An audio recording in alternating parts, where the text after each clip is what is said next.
Selamat pagi semuanya, salam sejahtera bagi anak-anak kami kelas 10 SMA, SMK. Shalom, tetap semangat untuk belajar. Ya, sekalipun harus tinggal di rumah, kita ikuti instruksi pemerintah itu demi mencegah penyebaran COVID-19. Baik, kembali kita lanjutkan pelajaran kita tentang pembaharuan. Untuk pagi hari ini kita belajar tentang makna pembaharuan bagi diri saya. Dalam Galatia 5 ayat yang ke-22 sampai 23, tentunya anak-anak sekalian sudah mengerti tentang ayat itu adalah buah-buah roh. Nah, inilah yang seharusnya kita miliki. Akan tetapi, banyak remaja pada masa kini menghadapi persoalan menyangkut pengendalian diri, kemarahan, kekerasan, dan lain-lain. Kamu dapat membaca di surat kabar maupun menonton televisi bagaimana remaja mengekspresikan kemarahan dan kekecewaan dengan cara yang keliru. Permusuhan antar individu yang merebak menjadi perkelahian diikuti dengan kekerasan antar kelompok siswa maupun sekolah. Berbagai peristiwa itu meninggalkan stigma negatif terhadap remaja sehingga muncul istilah kenakalan remaja. Padahal tidak semua remaja seperti itu.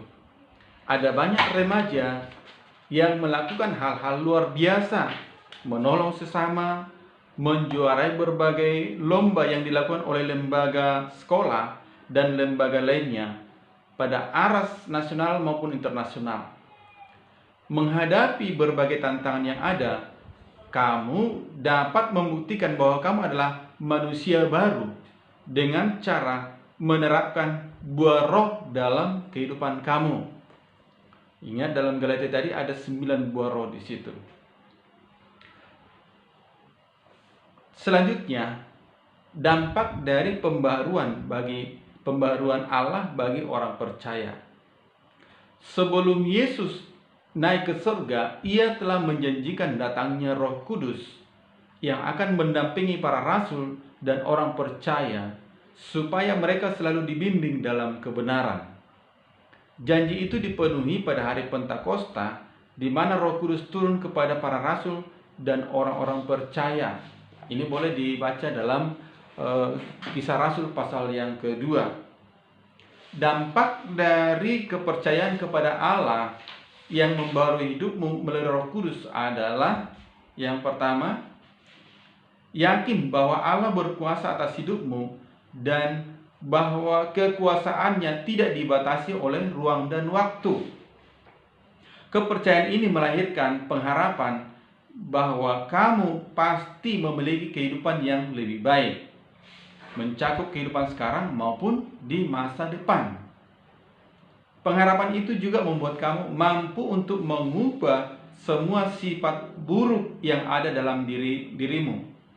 Keraguan akan kuasa Allah menjadi percaya kepada Allah yang berkarya dalam Yesus Kristus dan Roh Kudus.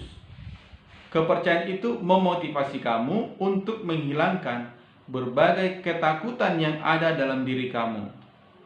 Ya, apa saja ketakutan dalam diri kamu, tentunya kamu sendiri yang tahu itu. Tapi ingat, kalau Roh Kudus bersama kita, maka tidak ada yang mustahil. Dalam Roma pasal 8 ayat 37 dikatakan bahwa kita lebih daripada orang-orang yang menang di dalam Dia yang telah mengasihi kita. Yang kedua, kuasa Allah melalui Roh Kudus juga dapat memperbaharui cara berpikir dan bertindak kamu yang lebih banyak mengacu pada keinginan daging menjadi mengacu kepada keinginan roh.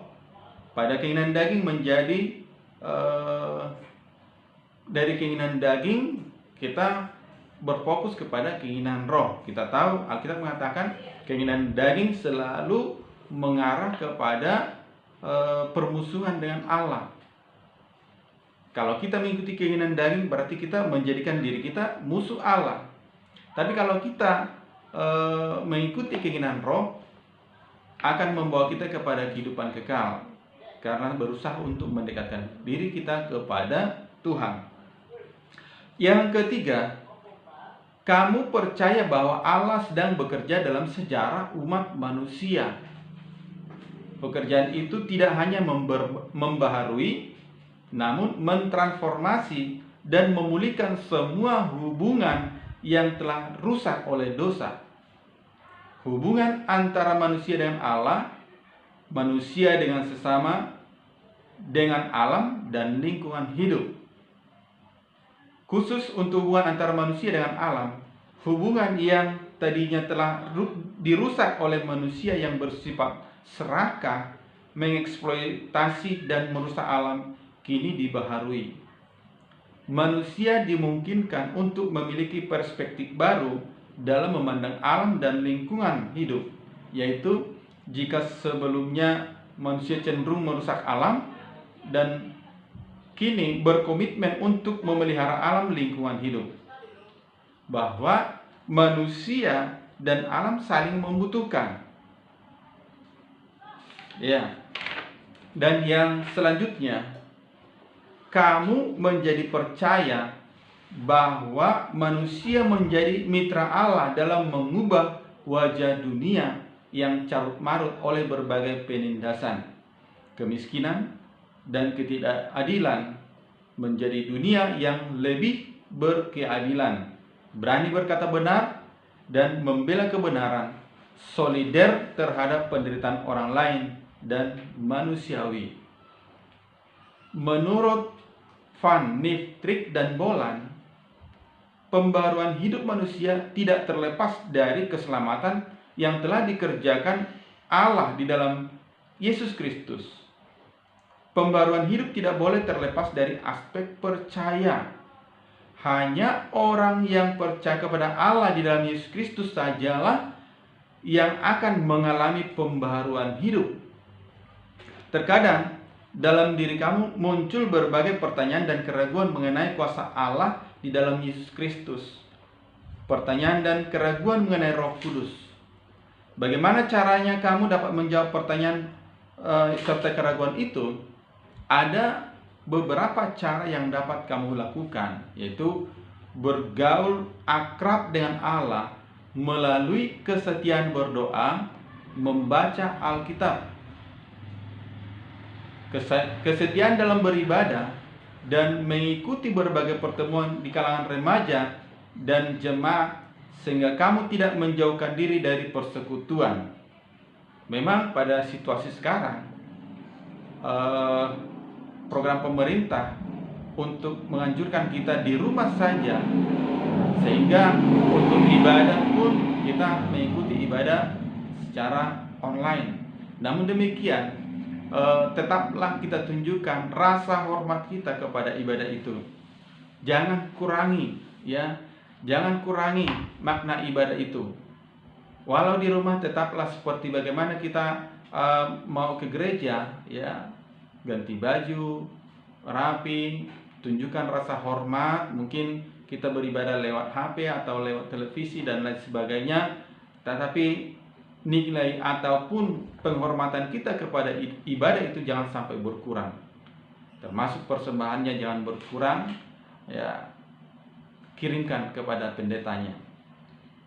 Nah, membangun iman dalam persekutuan itu tadi sampaikan sangat penting, karena melalui persekutuan itulah kita bertemu dengan sesama saudara seiman dan mengekspresikan iman kita ataupun pengalaman kita kepada orang lain sesama kita.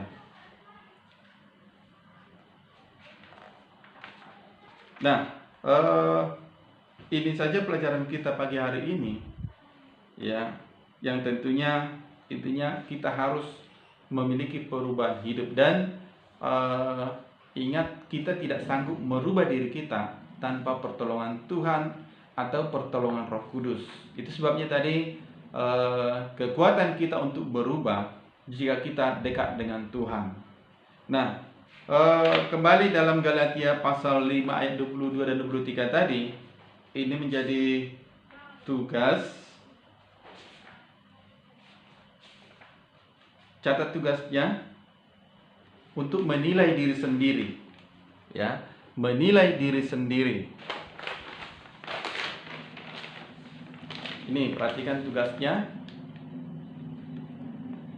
Galatia 5 ayat 22 sampai 23. Ada 9 buah roh di situ: kasih, sukacita, damai sejahtera,